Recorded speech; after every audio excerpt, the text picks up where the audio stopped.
Hi guys, welcome to another episode of Let's Talk Plant Medicine, Cannabis, Psychedelics, and Pharmaceutics. I have another of my heroes, superheroes. I've been bringing superheroes. The nurses are our superheroes. They are the real superhero. They do so much for our community. So I have one of mine personally that I really, really adore. But before we get to Elisabeth today, you guys know what's up. Where are we? This is Cannabis Psychedelic. Oh, anyway, you guys know I have Cannabis Psychedelic Club. Anyway, this is Let's Talk Plant Medicine, Cannabis, Psychedelics, and Pharmaceutics. And who the heck am I? I am Dr. Lola, also known as Dr. O, a clinical pharmacist. For those of you that don't know, I'm the founder of WCI Health. We are alternative health and wellness hub. We help you level up on your wellness journey using the healing powers of botanicals like cannabis and using education as tools. Oh yeah, what else do we got to do? Good house cleaning. Let's do good house cleaning. This show is for educational purpose and should not be taken as medical advice. Consult with your doctor for all your medical needs. Do not start or stop any medicine without talking to your doctor.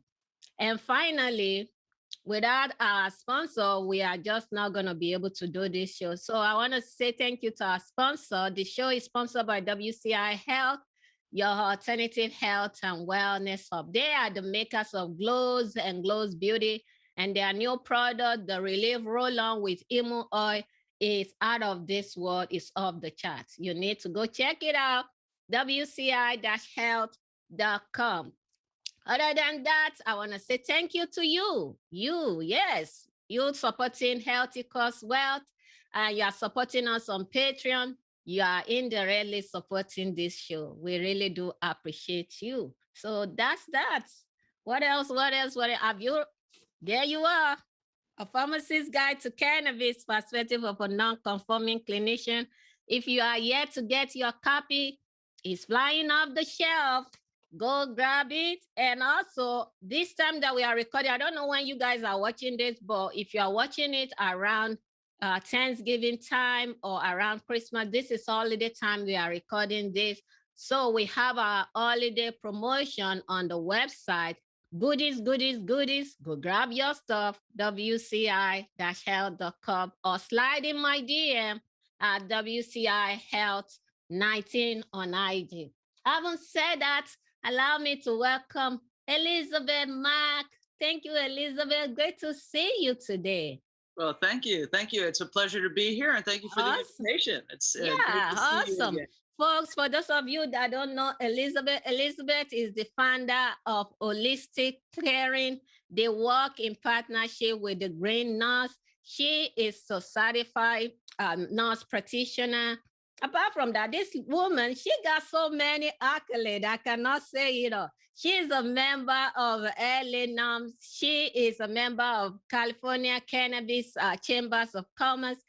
I am going to let her. Yeah, she is also one of the board of director of American Cannabis Nurse Association. In fact, that's where I actually met her. She is an educator, a public speaker. She is a cannabis coach. She does it all, folks. I told you guys, she is a superhero. Elisabeth, I'm so excited to have you talk to us about how did you find yourself here? Tell me a little bit about yourself. Wow. Well, okay. I have been having a lot of fun in plant medicine and cannabis therapeutics. And, you talk about the board positions that I have. I love to have a life of service as well as involvement, right? And I met you at the American Cannabis Nurses Association conference, where you, my dear, were the keynote speaker. And I got to also sit next to you at the board of directors meeting the night before at our dinner. And it was delightful to meet you and your husband. He was wonderful as well. How did I get into cannabis? I basically came here 7 years ago, and just like most people, as a patient. Patients find this because they need healing. And I crashed my bicycle and I went out on leave to have surgery. And I was introduced about a week or two after the surgery at my chiropractor's office. And I had a medical massage. And the therapist was using CBD in the oil. And I said, hey, what is this? It smells funny. And she said, it's cannabis. And I said, well, why are you putting cannabis on me? And she goes, well, it's going to help your inflammation and calm down the pain and get you back to moving that shoulder a little more freely and hopefully that pre-surgical arm a little faster. So I said, okay, sign me up and tell me more. Right. And next thing you know, this woman, her boyfriend had a pop-up dispensary in San Diego. And so the next thing you know, I'm going there on weekends and interning with them. And Dr. Talleyrand had a Medican clinic in the building, writing recommendations. And so I started shadowing him and learning all about this. And I said, wow, this is something that I really felt like I got bit by the bug, especially once I started taking CBD internally. Because of course I bought a bottle of the topical and I was using that every day and it really did help. But when I started to take some CBD, they gave me, this is, January of 2015. So a long time ago. Mm-hmm. And they gave me a syringe full of CBD FACO, the fully extracted cannabis oil. So I went straight to the good stuff. And also it was made up in Humboldt County. And so it was really good CBD cannabis medicine. And I started to feel better. I all of a sudden, well, not all of a sudden, probably within 2 to 3 months, I didn't need as much Motrin. I was taking 2,000 milligrams of Motrin per day. I was taking 8 Flexeril. You could appreciate my list of pharmaceuticals as a pharmacist, right? Mm-hmm. I was, and this wasn't my first rodeo with the shoulder surgery. This has been my nemesis. I've had 3 shoulder surgeries. And the first one goes all the way back to 1993 when I got injured by a patient. And then I had 2 bike accidents. I love to bike, cycle. So I basically have had a few crashes and I've had several surgeries. And what happened was in 1993, when I didn't heal from the first one, where they took an inch of my clavicle out, what could go wrong? It was, they said, well, just take the Vicodin and you have fibromyalgia, right? So you're going to just hurt the rest of your life. So take the Flexeril, take the Motrin, take the Aleve, take the Naprosyn, whatever it was at the time. And I basically did that, except for the narcotics. I couldn't stand narcotics. I always hated them. So I could take them a couple of days after the surgery, and then I needed to stop. But I didn't want to, continue on the path I was on. And when I was introduced to CBD and cannabis therapeutics, like literally a light bulb went off. And I said, I might not need all these drugs. Because the list was not only just the Flexeril and the Motrin, but I had migraines lifelong. And so I was taking Furanol when I had just a regular migraine and Imitrex when that didn't work. I had albuterol and Advair because I had lifelong asthma. Because of the Motrin, which I later found out, I was on hydrochlorothiazide because my blood pressure was always like 150/90. And I had GERD. I was taking Prilosec. I had, gosh, what else? I mean, and the crazy thing, what age was I? Like 50? No, 48 when that happened. I'm 55 now. And so it was just, life changing, because as I started to take the CBD, I started to feel better. And then over a period of about 2 to 3 years, every one of those drugs, Dr. Lola, gone. I take some really great CBD every day. I microdose THC. I take CBG, CBN, CBDA, and I'm in the best shape of my life. You look it. You don't look your age. I mean, come on now. You're 55 and you look like that. Yeah. That is amazing. Amazing. Talk to me, Elisabeth. How did holistic caring, how does that, I know you're a nurse and all that stuff, how did you say, you know what, I'm gonna start this platform? How did that come about? Well, that came because, okay, so I spent all of 2015 studying. I still worked in insurance. Even though I'm an RN, I'm not a nurse practitioner, I'm just an RN. Oh, I spent my first 10 years, so from 1986 to 1996, in hospitals. But I couldn't stay a nurse because I am a big entrepreneurial thinker, right? And so I decided to go back to graduate school, and I got my MBA in healthcare administration in 1996, and then I spent the next 2 decades in insurance companies. Yeah, and I know you work with insurance companies as oh well. Lord So help us. yeah, I started in operations and then went to sales. And when I crashed that bicycle, I was the sales manager for Anthem Blue Cross for the county of San Diego.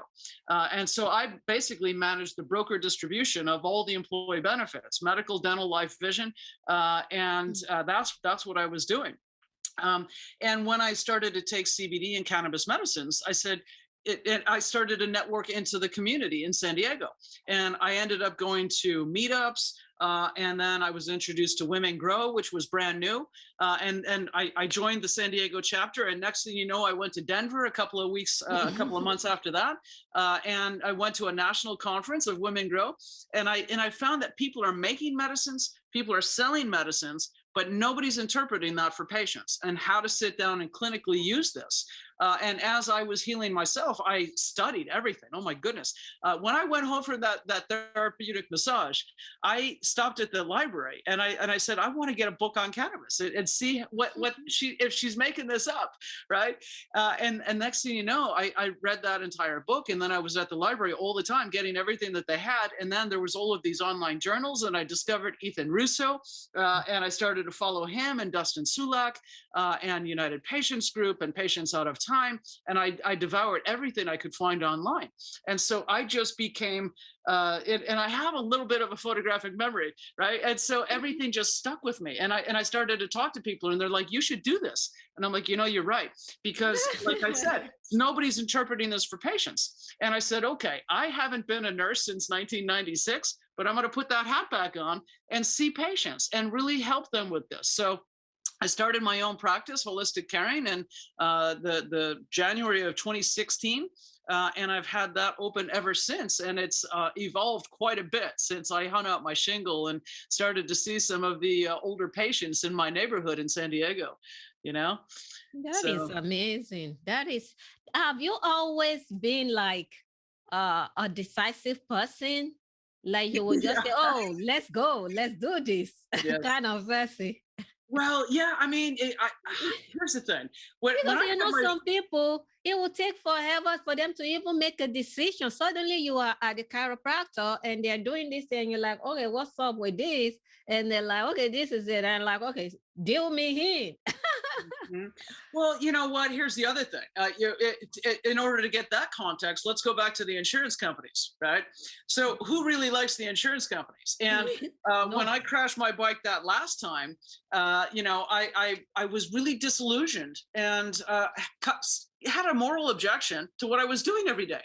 I loved Obamacare and implementing it, but in my opinion, it didn't go far enough, because what I'd really like is an NHS where everybody's covered. There's a minimum threshold of essential coverage that doesn't cost you anything. And the way that everything was implemented, it just really enhanced the insurance companies and screwed everybody else, whether you're a broker, an employer, an employee, a patient, a Medicare enrollee, or a provider. Everybody had issues, right? And remind you, I was running sales for the county of San Diego, so everybody was mad at me. And so, when I got introduced to CBD, I'm like, wow, this could be a new thing, right? And I had a little bit of a freedom. My husband was I was recently widowed, and I was alone, and I had a little bit of life insurance money, and I said, you know what, I want to start my own practice, and that's something that, and of course, I was thinking, I'm going to make money in this and I'll be okay, because I'm a smart, enterprising type of person. but it's really, really difficult to be a cannabis nurse and to start your own practice and to find patients because, mind you, this remains a Schedule I drug, Yeah. and there's no distribution. But also my MBA is in healthcare administration, and I'm a systems builder and thinker. So I know that what I'm doing can lay the groundwork for cannabinoid therapeutics and patient care built into the delivery system of health plans, because one of these days they're going to cover it, right? Yeah. So I'm just getting started. I know. I mean, that is amazing. Because that brings me to my next question, Elizabeth. How did you handle, the stigma, family stigma for somebody like you? Obviously, unlike me, my husband has used cannabis for so long. I mean, I've been with him for 20 years. I've literally been around cannabis for that long. Mm. So for somebody like you that might not, maybe you weren't even into it, you don't have any close family member that was into it. How did you handle all the stigma that comes around you, somebody like you or professional, now say, okay, I am talking about cannabis? The patient. I mean, literally, you have to take a shortcut and go straight to them. If I didn't do this for the love of what I do, for loving people, for healing myself, I can't tell you how it feels to go from nearly a dozen pharmaceuticals every day to days without a pill, right? So that passion and purpose leads me through every day, because you're right, it is still stigmatized. But I have to go back to the patient, because every time I feel beat up by society and not making the income I think I'm going to make, and just all of the difficulty, banking, I've lost 7 banks as a nurse, a cannabis clinician. Literally, the merchant banks, they keep shutting you down because I talk about CBD. It's really frustrating. But if I didn't have the patients that I see all the time, that fills me with so much purpose and passion. It just is like it's evergreen, right? I don't worry about it, and I've learned to live very lean and to just be able to live on why I do what I do. It's all about the why, and because I have cancer patients that are thriving with a diagnosis. I did a seminar for Americans for Safe Access last summer, and I had on one of my patients with melanoma and one with stage 4 lung cancer, and both of them shouldn't be here, but they are, and they're thriving. And cannabis therapeutics was a big part of that, as well as other integrative systems. Patients with dementia and Alzheimer's and Lewy bodies. I have so many times where just this week, a follow-up call with somebody in Florida, like you, and taking care of her 102-year-old mother. And she said, without CBD, now I wouldn't be able to do this, because she is a different person, and I'm able to keep her home, and I have my own sanity back as well, and patients that are, struggling with arthritis and chronic pain, and people that have been able to wean down off of opiates when they were taking 8 a day of OxyContin, and now they're free. This is what keeps me in the game and motivated to change the paradigm of healthcare, which is my end result, of course, right? It's not just about having my own practice and doing this. So I don't even think about the stigma anymore. I think about why I do what I do. That is awesome. They say, folks, she is a superhero. I'm telling you. I mean, I met Elizabeth within an hour. We literally became BFF. Was it even an hour? The dinner didn't last for an hour. We literally, you are just so special. And I'm so grateful to you and to people like you to not Sherri. I mean, I met her. That's another goddess right there. You guys are just special, She's Talk very to me, special and Elizabeth. smart. Yeah, what kind of service do you provide for your clients? Well, so at Holistic Caring the Green Nurse, and we have merged our companies now, so it's one shop. And what we do is several different things. So we still have individual patient care, right? And so if you want to talk to a nurse and get some cannabis coaching, just go to holisticcaring.com. You can click on book a consultation. We have half hour or hour. And so we have a stable full of nurses. It's not just Nurse Sherri and I, but Heather and Denise and Michelle and Carrie Lee and Jamie and all kinds of people are in the platform, and there's more coming because, you know, I'm the treasurer of ACNA, the American Cannabis Nurses Association. So as soon as you build more volume in the shop, you can hire more people. And, you know, I can't wait to be a job creator and to have, you know, nurses all over the place seeing patients. But, you know, we have one-on-one patient care and all through telehealth. So we can see people wherever they are. In fact, I have a global practice. I've seen patients in Australia and patients in the UK and Canada, even one time in Beirut in Lebanon. Oh my Right? goodness. People can get oils all over the world, right? And Yeah. so, Yeah. and the universal thing is they'll come with a little basket or a bag full of medicines, and they're like, what do I do with this? And that is my joy. And say, okay, you know, what are your goals and objectives? What do you want to accomplish? What are we starting with? What is your diagnosis? How long have you been sick? What are the other pharmaceuticals that you're taking? And then we put together an educational plan where they get to learn about the endocannabinoid system and why this plant works pleiotropically on so many different things in the body. And I teach them about that, then the different ways that they can become deficient, and then how to supplement with these plant nutrients, essential phytocannabinoids that literally nourish this endocannabinoid system back to balance, right? And you teach them this, you know, basic 101, not to scare them, but then you say, okay, now these plant compounds are going to plug into those little locks. Think about those cell receptors are the locks, and the keys are the phytocannabinoids and the endocannabinoids. And what we're going to do is bring you back to balance, like I'm going to give you vitamin D to boost your immune system, right? Really? And so then we teach them about how to create, you know, CBD during the day for the most part, THC in the evening, and ratio dosing and mixing and matching different ways to take tinctures and maybe a little bit of a vape here and there and topicals, like most people start with that are in pain, and then a little bit of a dosing plan. So, and then we have a follow-up call, and I give them a tracking log, 1 to 10, where are we at on pain, anxiety, memory, focus, joy, mood, energy, sleep, blood pressure, blood sugar, and then dosing. And I go through that on my follow-up calls. So we sell these packages of one-to-one care, and then all of the programs. So when I created my own practice, I then knew I needed to hire some nurses, and the nurses needed to be trained. And I'm like walking around like an encyclopedia at this point. So I had to write everything down, and I created a little training manual for nurses. And then that grew into my book, Cannabis for Health, Become a Coach. And that book grew into the program. So I started with a big healthcare professional training program where it's a comprehensive curriculum all about the history and the prohibition. So cannabis use globally for 5,000 years, all the way to 1937, where we lost access to this plant due to the US and all kinds of interests, corporate interests and greed and xenophobia and racism and just all kinds of reasons why we lost access to this plant. And then all the research into it, especially coming out of Israel and Raphael Mechoulam and our godfather of medicinal cannabis, right? And then I train them all about the endocannabinoid system and all the research.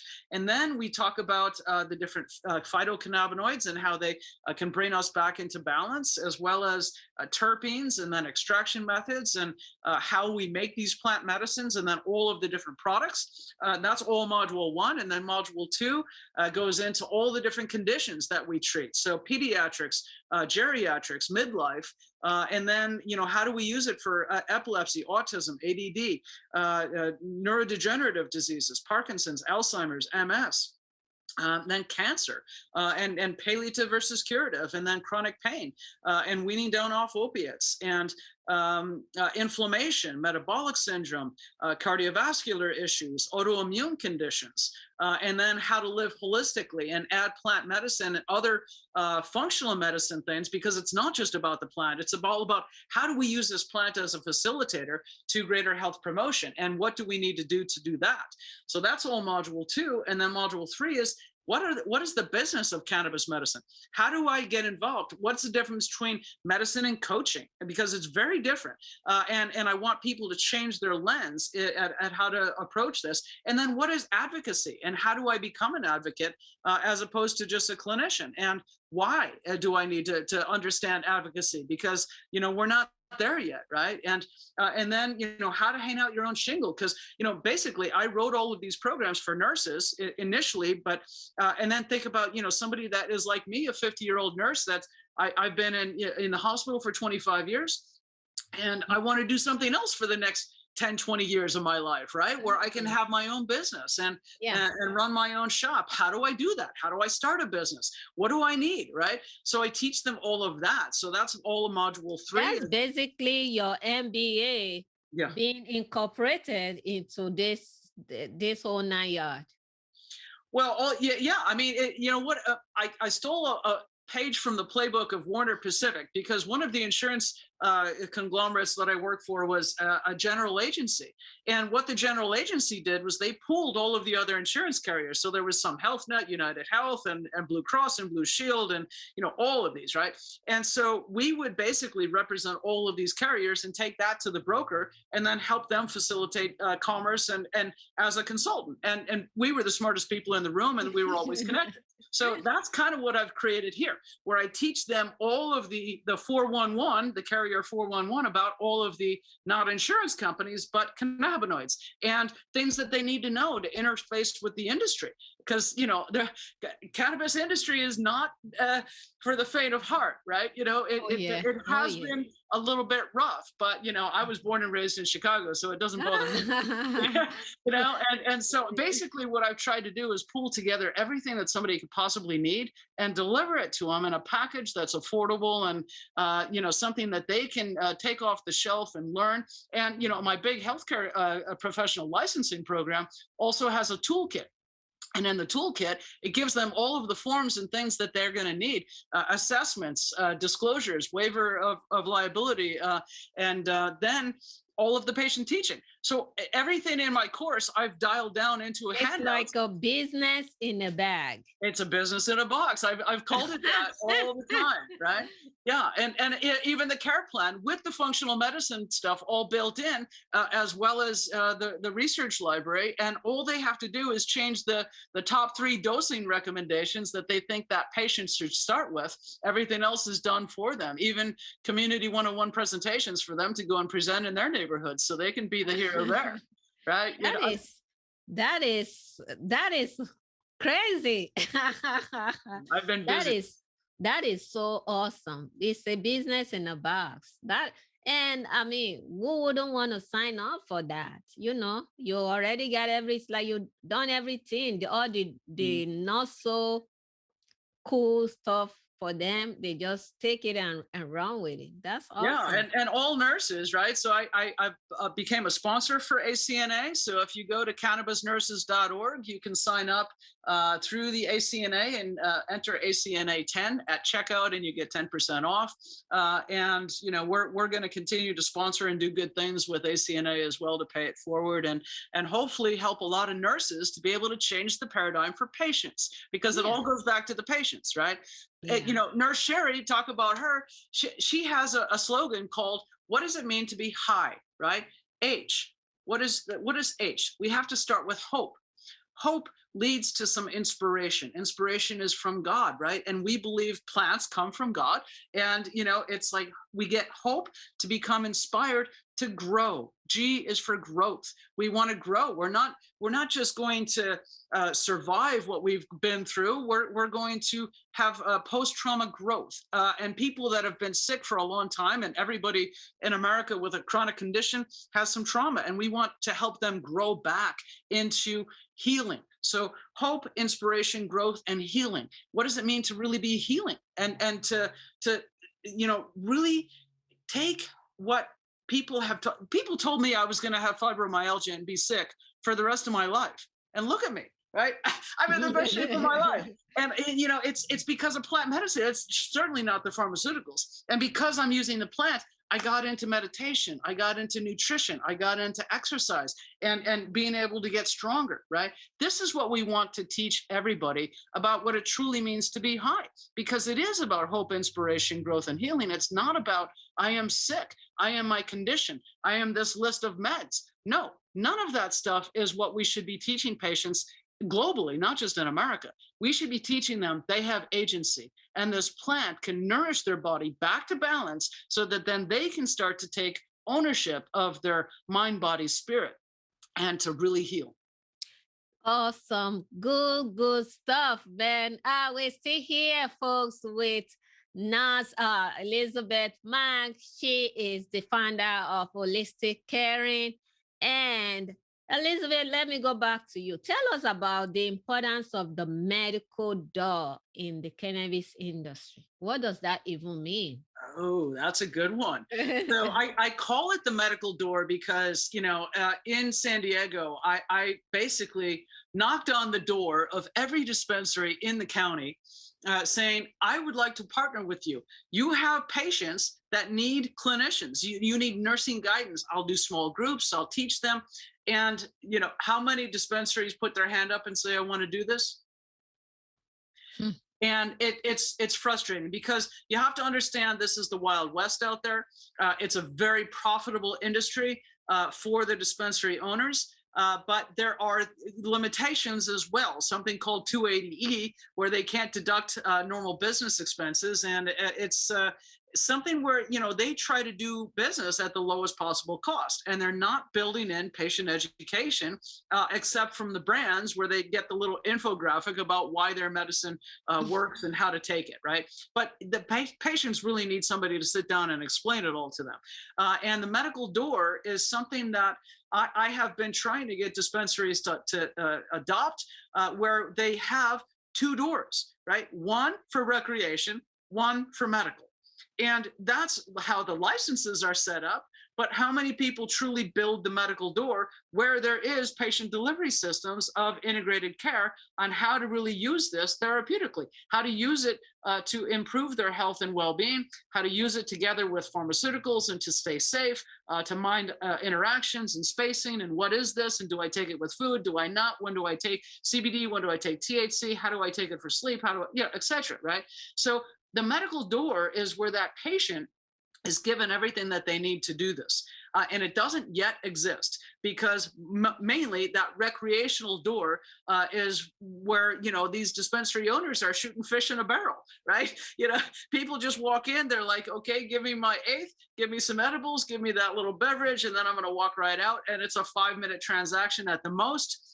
Patients aren't getting any true guidance. But in my dreams and what I'm creating is that medical door. And at holisticcaring.com, we're doing that with CBD, where we have the education, we have the programs, we have online programs where patients can buy a program for $100 and learn how to use cannabis for cancer, cannabis for Parkinson's, MS, Alzheimer's, chronic pain, weaning off opiates, autism, epilepsy, autoimmune conditions, mental health conditions, and holistic health. So I have all of those programs that somebody can buy, and then they can buy the best vetted CBD, because that's the other part. What do patients need to know about the quality of the medicines? Yeah, right? What is the, I was going to ask you that. How do you even decide what CBD is, what quality CBD means, or how do patients recognize that? What do you have in mind when you are talking about that? We teach them about, if we're to look at CBD, there's several different kinds of CBD. There's whole plant CBD, there's full spectrum CBD, there's cannabis CBD, there's hemp CBD, there's broad spectrum CBD, there's isolate CBD, there's nano and emulsified CBD. There's all of these different kinds of CBD, right? So what is going to be the most therapeutically sound for a patient to start with? It's that whole plant CBD, full spectrum, right? That's going to give them all of the cannabinoids and nutrients and terpenes and flavonoids that are going to work together synergistically for what we call the entourage effect. And that's going to give them the best bang for the buck and give them better efficacy, lower dosing, less interactions, as opposed to an isolate where it's just CBD and it's purified, like Epidiolex, where it's just one compound, but it's not balanced. I teach patients about the entourage effect is like going to symphony hall, and I love music. And so I'll go to the symphony and I want to hear that solo soloist, yes, but then I want the rest of the orchestra to fold back in, and to have the beautiful synergy of all of the instruments playing together. That's what the cannabinoids and the terpenoids and the flavonoids all do in the body. And so we teach them that. So whole plant is going to be the first thing. Lab tested. It has to all go through the lab so that we know that the potency is what it says it is on the bottle, and that you're going to have, X number of milligrams of CBD and the other phytonutrients, right? How much CBC and CBDV and THCA and CBDA and the different nutrients and THC. There should be a small amount of that because it helps kick everything else into gear and helps them work better. And then that it's tested also for purity, right? There's contaminants. This is a plant. We want to make sure that people are growing this and doing good business, and that it's free from contaminants and molds and microbes and pesticides, and that when it's been extracted, that it's also free of residual solvents and any of the other kinds of things that could be harmful to patients. So it has to be lab tested. And then a whole plant, lab tested. Organic should be nice. Not everybody's growing things organically, but it should be grown in conditions that are going to help that be not contaminated from the get-go, right? So as natural as possible. And then, we just want to teach them also how to do business with people that are doing transparent business, because this industry, especially CBD, it's unregulated, right? So think about all of the companies that just hang out a shingle and they say they're selling CBD and it's at the farmer's market. And is it from China? And also I did a lot of home visits. Now it's mostly telehealth, but for years and years, I saw patients in their home and I would drive around and they'd have 6 bottles of CBD oil. I'm like, why do you have so much? Well, I can't turn it off. They put me on auto ship and I try to call the company and they're not, I can't get a hold of them and the website's shut down and they're on auto ship. It's crazy some of the stuff that happens out there. So, getting people to understand that, this should be a regulated industry and that it will be, but I do the regulations on my side, right? So I vet these companies for the quality of the medicines and that they're doing business the right way. Yeah, that is really, really cool. That brings me to this question. What are the policies that you would like to see from the government?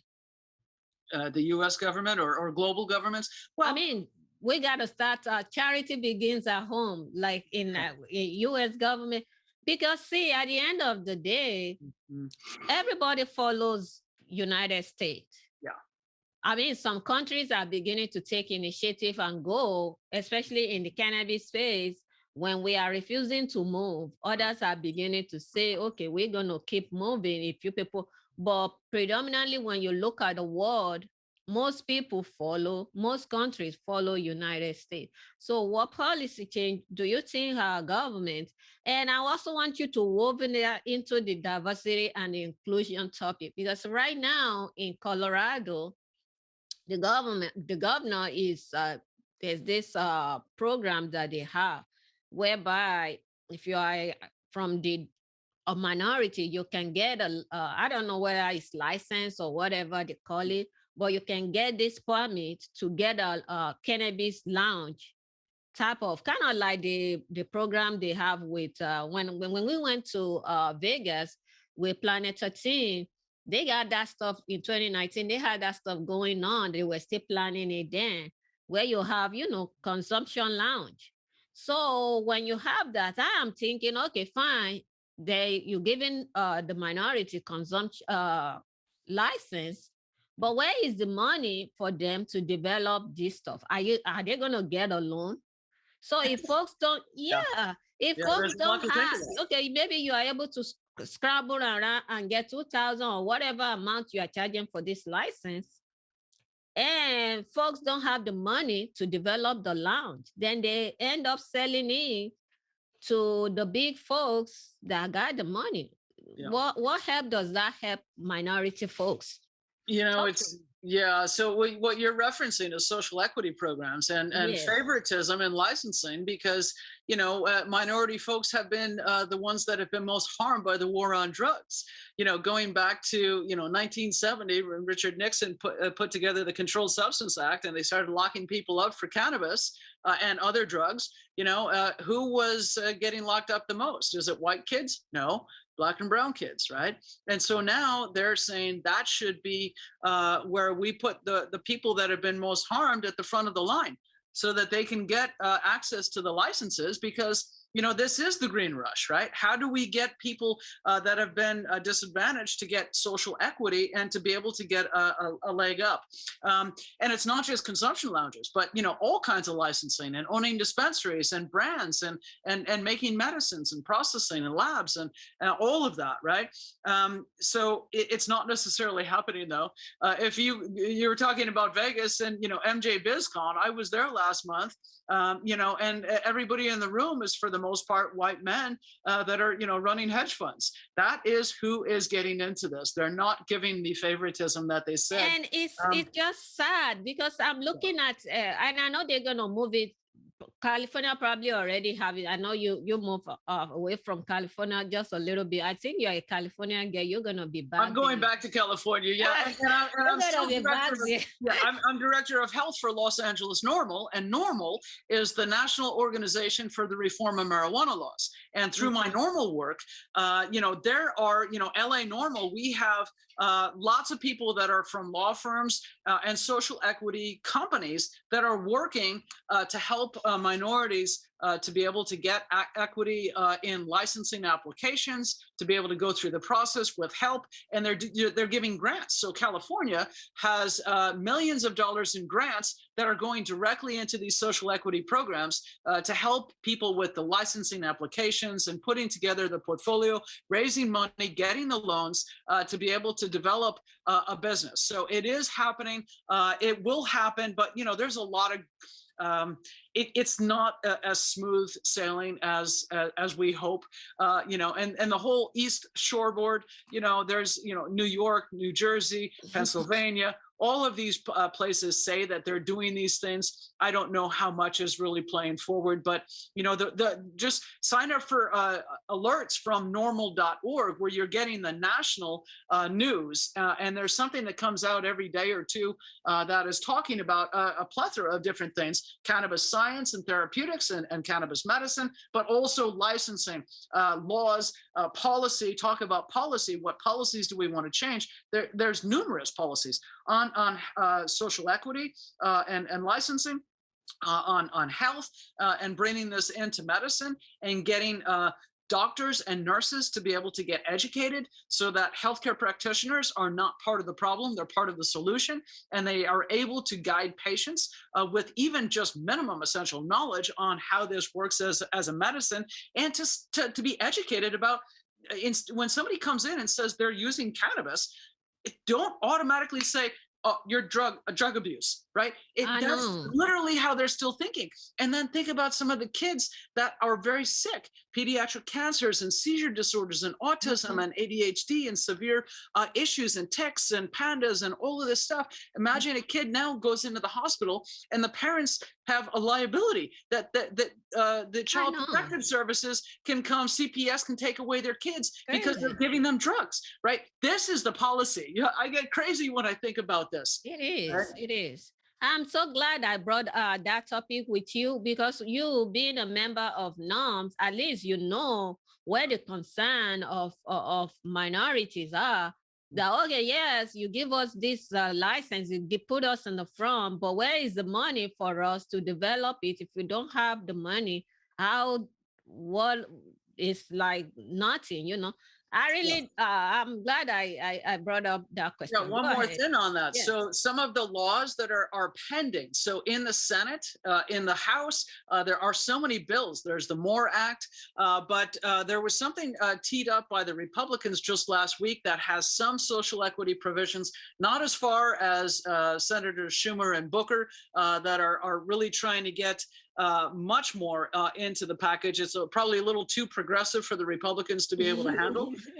But, all of these have some social equity provisions so that part of the taxation goes directly to fund these programs, to give grant funding for licensing and loans for disadvantaged folks to be able to participate in this system. So it's coming. Now we need to pass some of the federal legalization to deschedule. The first thing we got to do is deschedule, because once we not just reschedule, we don't need cannabis to be Schedule 2.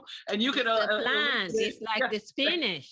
Right. I mean, it would just be crazy to put it in the same schedule with cocaine, right? Oh, yes, Lord. you can get a prescription. It's idiocy, but it needs to be coming out of the Controlled Substance Act so that we can treat it not just as alcohol, but to literally build that medical door so we have recreational, low dose normalization. Why can't we just treat it like ginger and garlic? They are medicine too. We use them. We go over the counter. We get our garlic. We get our ginger. We use it for all kind of stuff. These are nutraceutical. These are plants. They got seed that we put in the soil. It grows out of the soil. You water it. It grows. It's a plant. Yeah. It is a plant. Yeah. It's a plant. And people have to be able to grow it themselves as well. So not just the dispensaries and getting these, people richer, but, giving people the ability to grow this in their backyard. Most states allow you to have 6 plants. So you can grow different plants. You can go to dispensaries, you can get clones, you can buy seeds, and you can grow your own. So imagine you go to the dispensary, you figure out what medicines are going to work for you. And by the way, the nose knows. When you smell some of these cannabinoids in the jars, and you smell that cannabis, what smells the best to you? Buy that. Take it home, experiment with it, have a puff, and see how that does. Then also you can start growing it, and now you can make that into your own medicines. So say you have something beautiful that is going to help your migraine. How about microdosing that in a tincture? How about growing some CBD or a harlequin, a 1-to-1, which is one of my favorites. And you can give patients the ability to grow their own medicines and make their own medicines in the final product. They can make tinctures and topicals. They can make, the fully extracted cannabis oils. They can do all kinds of things. And then, of course, they can just inhale it through vaporization, less carcinogenic than the combustion. So use a drier vaporizer.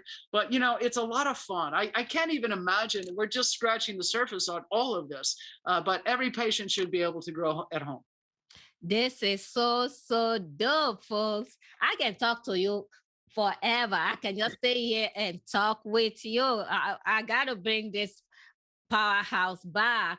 We got to bring you back. Talk to me, Elisabeth. I know I want to be conscious of your time. Where can folks, where can they find you? How can they give me folks, we're going to put all this information. We will have it in our show notes when we publish this episode. Talk to me. Where can our folks find you? Well, they can just go to the website, holisticcaring.com. And you can email info@holisticcaring.com. You can contact us through the website. Just fill out the form, and it'll go to myself or to the lovely Tasha Jackson or Nurse Sherri. And so all of us field those different things. And, so just contact us and let us know. Holisticcaring.com is also on Instagram, Facebook, and LinkedIn. And of course, we have a YouTube channel where I have tons of videos that we've made live that are all free, past webinars, CBD for sleep and stress, CBD for pain, CBD for, all kinds of different conditions. There are chock full of webinars on my website that people can listen to as well. So really everything is there. Awesome.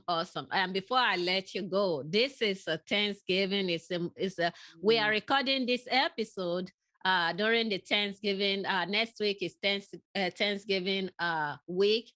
So what are you thankful for, Elisabeth? I am so thankful that, every morning I start, thank you for this day, this life, this opportunity. Thank you for the birds and the trees and the colors and the flowers and the bright blue skies and the big white puffy clouds. I'm thankful for all that I am and all that I'm not and all that I have and all that I don't have and all that I've ever been and all that I'll ever be. My gratitude list goes on and on. And then, I'm thankful for my team, Tasha and Sherri. I'm thankful for my family. I'm thankful for the opportunity to be able to do what I want, to become an entrepreneur and to work in one of the most exciting industries that truly is going to change the paradigm of healthcare.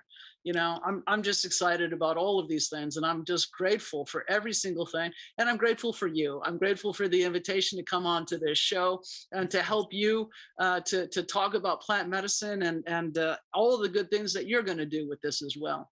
I share. She's a goddess. And I'm thankful for you. I'm just thankful for the excitement, for the joy that you spread, for you being a hero, for you being a team builder, always get it, not just going alone, gathering everybody along and bringing that joy with you. I am so, so grateful. I share. Goddess. Folks, that is our show today. Thank you so much for being here. If you are yet to sign up for our psychedelic masterclass, Learn Psychedelics as Medicine, go straight to the website, wci-health.com. And remember, we have every Saturday Cannabis Psychedelic Club and every Sunday African Cannadelic Club on Clubhouse, 12 noon Eastern Standard Time. Come join our village. It takes a village, folks. Anyway, that's our show for today. Until next time, remember, health equals wealth. Bye, guys.